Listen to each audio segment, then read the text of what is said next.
kita. Pada video kali ini saya akan menyampaikan beberapa materi terkait bimbingan dan konseling.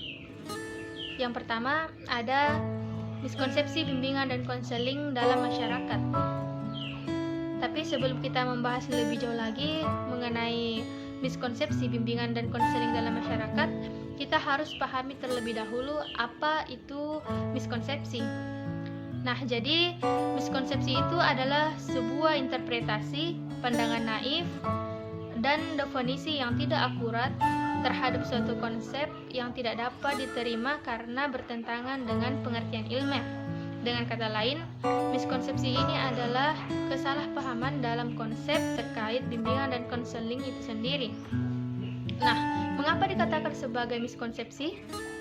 Karena miskonsepsi ini terjadi atas kesalahan seseorang dalam membangun konsep berdasarkan informasi lingkungan fisik di sekitarnya atau dari teori-teori yang diterima.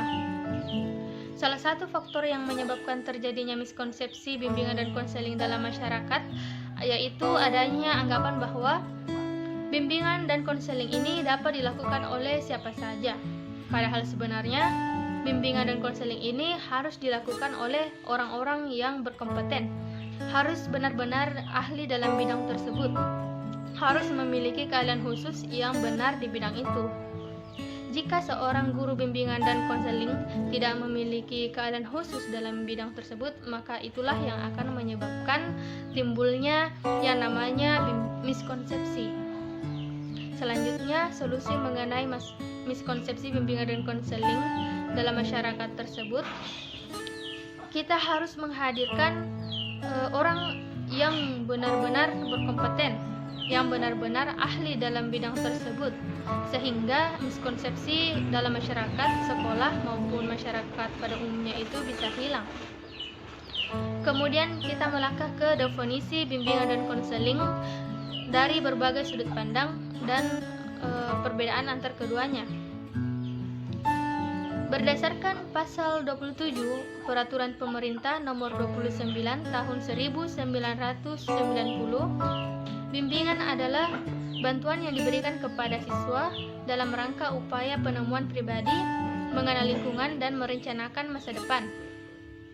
Smith menjelaskan bahwa bimbingan sebagai proses layanan yang diberikan kepada individu guna membantu mereka memperoleh pengetahuan dan keterampilan yang diperlukan dalam membuat pilihan, berencana, interpretasi yang diperlukan untuk menyelesaikan diri dengan baik. Sedangkan menurut Bim Walgito, konseling merupakan bantuan yang diberikan kepada individu untuk memecahkan masalah kehidupannya dengan cara wawancara dan dengan cara yang sesuai dengan keadaan yang dihadapi oleh individu tersebut untuk mencapai kesejahteraan hidupnya. Adapun perbedaan antara bimbingan dan konseling itu sendiri dapat kita lihat dari segi pengertiannya. Konseling lebih identik dengan psikoterapi, yaitu usaha untuk menolong dan menggarap individu yang mengalami kesukaran dan gangguan psikis yang serius. Sedangkan bimbingan lebih identik dengan pendidikan. Dari segi tenaga, bimbingan dapat dilakukan oleh berbagai pihak seperti orang tua, guru, wali kelas, ustadz, kepala sekolah, dan orang-orang yang lebih dewasa lainnya. Sedangkan konseling hanya bisa dilakukan oleh tenaga-tenaga yang terdidik, terlatih. Dengan arti lain, konseling ini adalah bentuk khusus bimbingan, yaitu berupa layanan yang diterima oleh klien yang diberikan oleh konselor secara pribadi dan rahasia.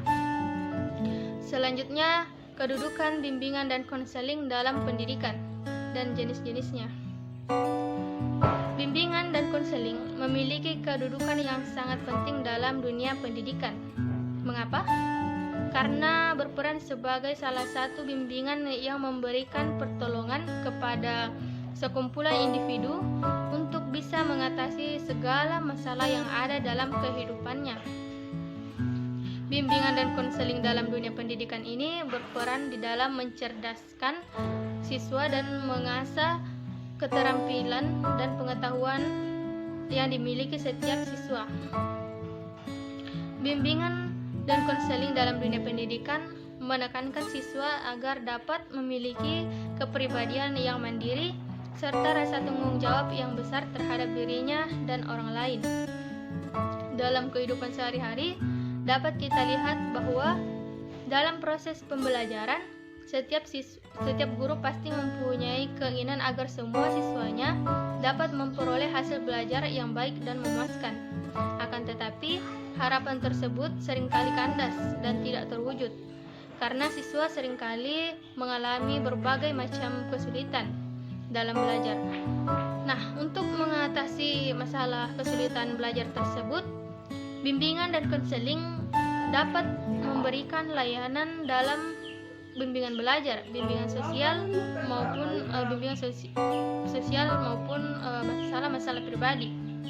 Bimbingan belajar ini dimaksudkan untuk mengatasi masalah-masalah yang berhubungan dengan kegiatan belajar maupun sekolah maupun di luar sekolah, seperti misalnya cara belajar, cara merencanakan waktu dalam belajar, cara mengatasi kesulitan yang berkaitan dengan pelajaran tertentu, atau cara dalam mengikuti proses pembelajaran. Kemudian bimbingan sosial. Di sini siswa diharapkan mampu menyesuaikan diri dengan kehidupan kelompok. Bimbingan ini dimaksudkan untuk membantu siswa dalam memecahkan dan mengatasi kesulitan yang berkaitan dengan masalah sosial, sehingga terciptalah suasana belajar mengajar yang kondusif. Dan yang terakhir adalah ada bimbingan yang mengatasi masalah-masalah pribadi. Bimbingan ini dimaksudkan untuk membantu siswa dalam mengatasi masalah-masalah pribadinya yang dapat mengganggu kegiatan belajarnya.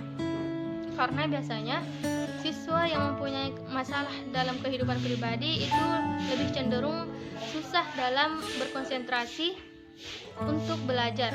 Akibatnya prestasi belajar yang dicapai itu rendah. Materi selanjutnya yaitu tujuan dan fungsi bimbingan dan konseling. Tujuan bimbingan dan konseling yang lebih esensial adalah untuk membantu peserta didik mengembangkan kemampuan yang dimilikinya menjadi lebih mampu, mendorong orang tua dalam mengawasi dan mendampingi perkembangan anak-anaknya, serta mendorong peserta didik untuk menyediakan atmosfer pembelajaran di kelas yang lebih sehat dan kondusif. Menurut Abin Syamsuddin, tujuan layanan bimbingan dan konseling adalah agar peserta didik mencapai taraf perkembangan dan kebahagiaan yang optimal. Dengan kata lain, bimbingan dan konseling ini bertujuan untuk membantu dan membekali peserta didik agar dapat menyesuaikan diri dengan situasi belajarnya, membentuk kebiasaan-kebiasaan belajar yang positif agar mencapai prestasi yang optimal. Prayitna juga mengemukakan beberapa tujuan bimbingan dan konseling. Dia mengatakan bahwa tujuan bimbingan dan konseling adalah untuk membantu peserta didik untuk mengembangkan kemampuannya sesuai dengan tahap kemampuannya yang dimilikinya, seperti misalnya kemampuan dasar dan potensi yang dimilikinya. Adapun fungsi dan bimbingan dan konseling itu sendiri terbagi atas 9 fungsi. Yang pertama ada fungsi pemahaman. Berdasarkan fungsi ini, peserta didik diharapkan mampu mengembangkan potensi dirinya secara optimal karena ia telah dibantu dalam memahami dirinya dan juga lingkungannya.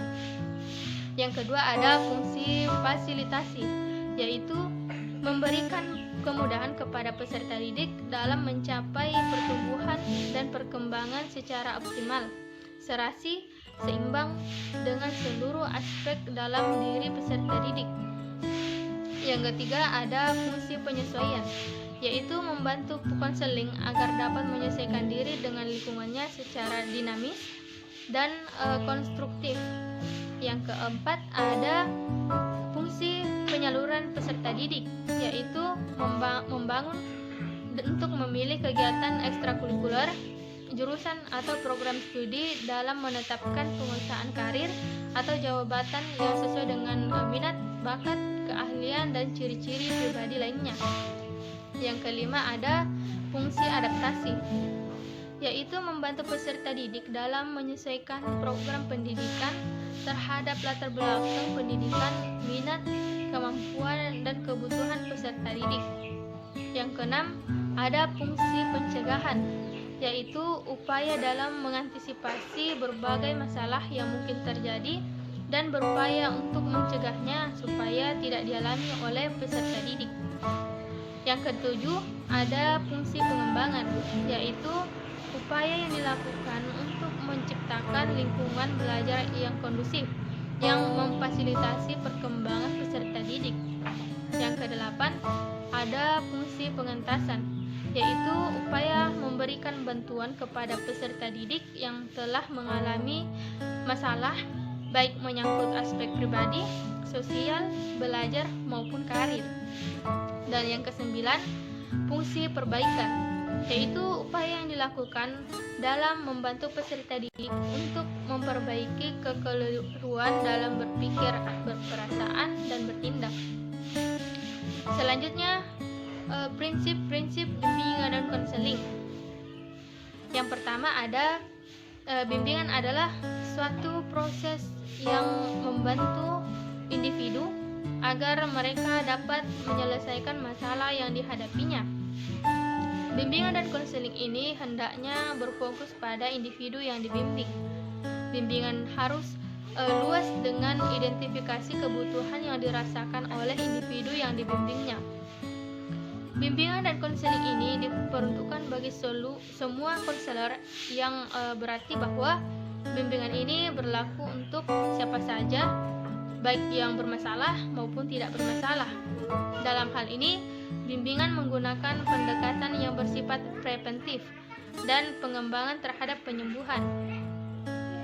Bimbingan dan konseling bukan hanya tanggung jawab oleh seorang konselor, akan tetapi guru-guru dan kepala sekolah lainnya juga berperan aktif dalam tanggung jawab ini.